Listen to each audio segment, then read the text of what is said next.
Oke,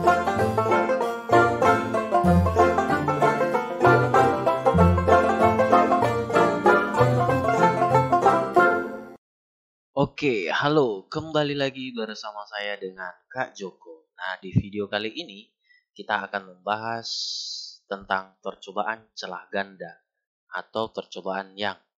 Percobaan celah ganda ini sebenarnya adalah termasuk dia perpaduan perpaduan dua sinar atau cahaya yang koheren ya, yang koheren. Oke.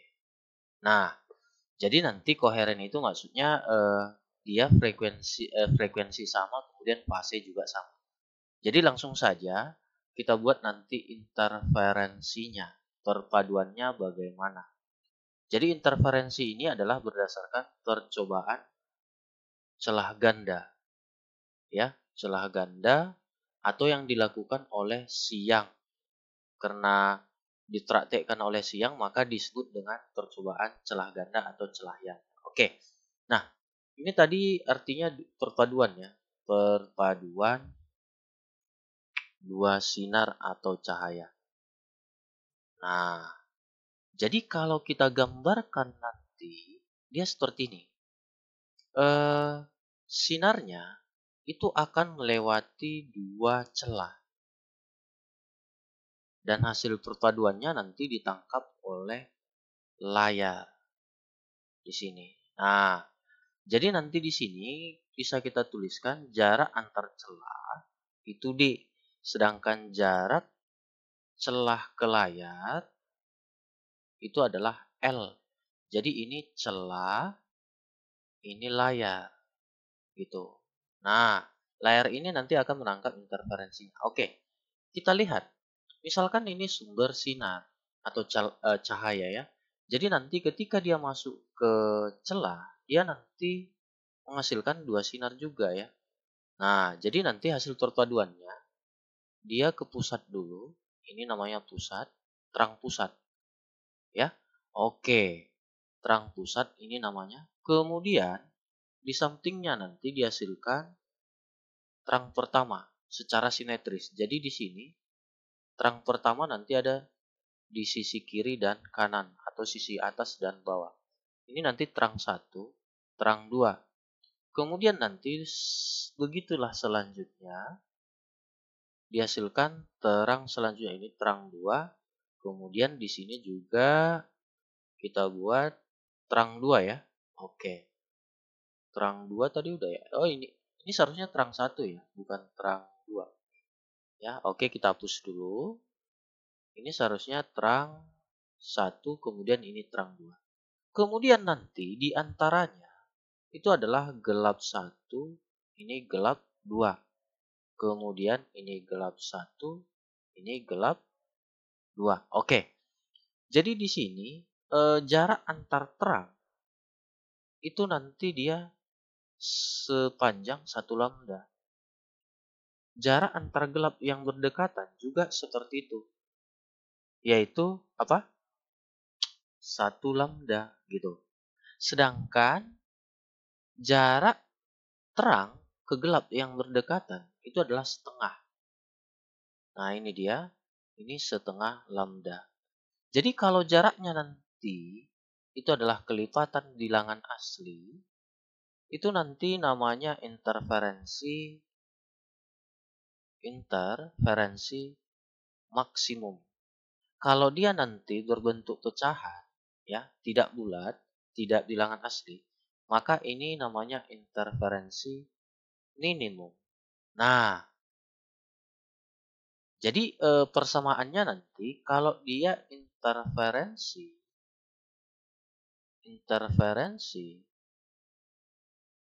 maksimum itu artinya dia nanti yang dikasih tahu dalam soal adalah jarak terang ke terang atau gelap ke gelap. Nah, rumusnya nanti T dikali D per L sama dengan N dikali lambda. Begitu. Nah, sedangkan interferensi minimum interferensi minimum itu nanti jarak antar apa? Jarak antar terang ke gelap atau gelap ke terang. Jadi rumus yang dipakai adalah T dikali D per L ya, bukan N. Per L sama dengan 2N dikurang 1 dikali setengah lambda. Ini dia. Ya, oke. Nah, di mana nanti N itu adalah bilangan bulat ya, interferensinya ya. Oke. Nah, jadi nanti di sini ada juga rumus cepatnya, yaitu kita tidak perlu gunakan interferensi maksimum atau minimum. Dia nanti T dikali D per L sama dengan lihat gambar. Jadi Anda perlu gambarkan nanti kalau rumus yang ketiga ini.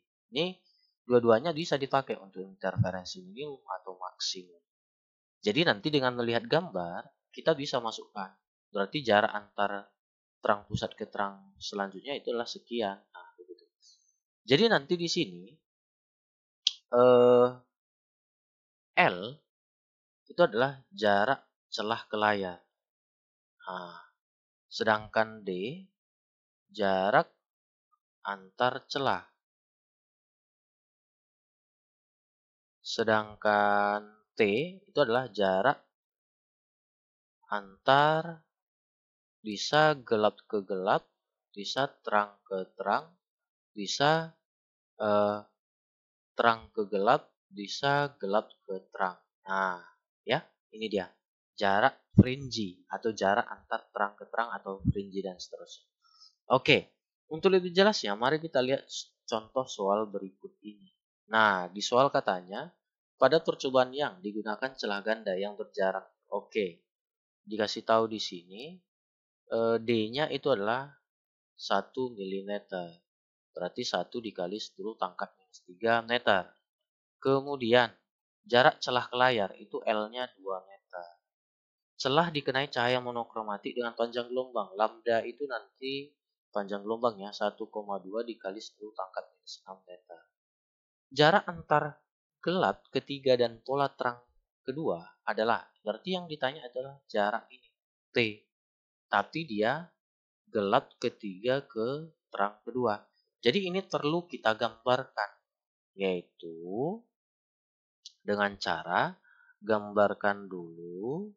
Nah, ini buat dulu terang pusat, terang 1, kemudian terang 2 gitu. Nah, terus tuliskan gelap 1, gelap 2, dan gelap 3. Nah, yang ditanya adalah jarak antar gelap 3 ke terang 2. Maka ini 2. Nah, jaraknya berapa yang berdekatan? Setengah lambda. Maka rumusnya ini, ketika kita lihat gambarnya, jaraknya adalah setengah lambda, maka ini kita buat T dikali D per L sama dengan setengah lambda. Jadi kita tidak perlu gunakan ini, interferensi maksimum atau minimum. Jadi nanti begini dia. Oke. Nah, coba perhatikan. Di sini nanti tinggal kita masukkan T dikali 1 dikali 10 pangkat minus 3 per 2 sama dengan setengah lambda dikali 1,2 dikali 10 pangkat minus 6. Jadi eliminasi 2 ke 2 habis ya. 10 pangkat minus 3 ke 10 pangkat minus 6. Sisa 10 pangkat berapa ya?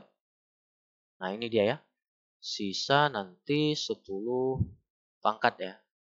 T sama dengan 1,2 dikali 10 pangkat minus 3 meter. Sekarang kita ubah ke mili. Maka dia 1,2 milimeter. Sangat gampang. Jadi jawaban yang paling tepat itu adalah kalau ini misalkan opsinya A, D, C, D, dan E, maka jawaban yang paling tepat itu adalah C, 1,2 milimeter. Oke? Nah, demikian penjelasan dari saya. Semoga materi interferensi celah ganda atau Young ini dapat bermanfaat untuk Anda. Sampai jumpa di video selanjutnya, kita akan membahas tentang difraksi, celah tunggal, dan seterusnya ya. Oke, demikian penjelasan dari saya. Terima kasih. Sampai jumpa di video selanjutnya. Bye-bye.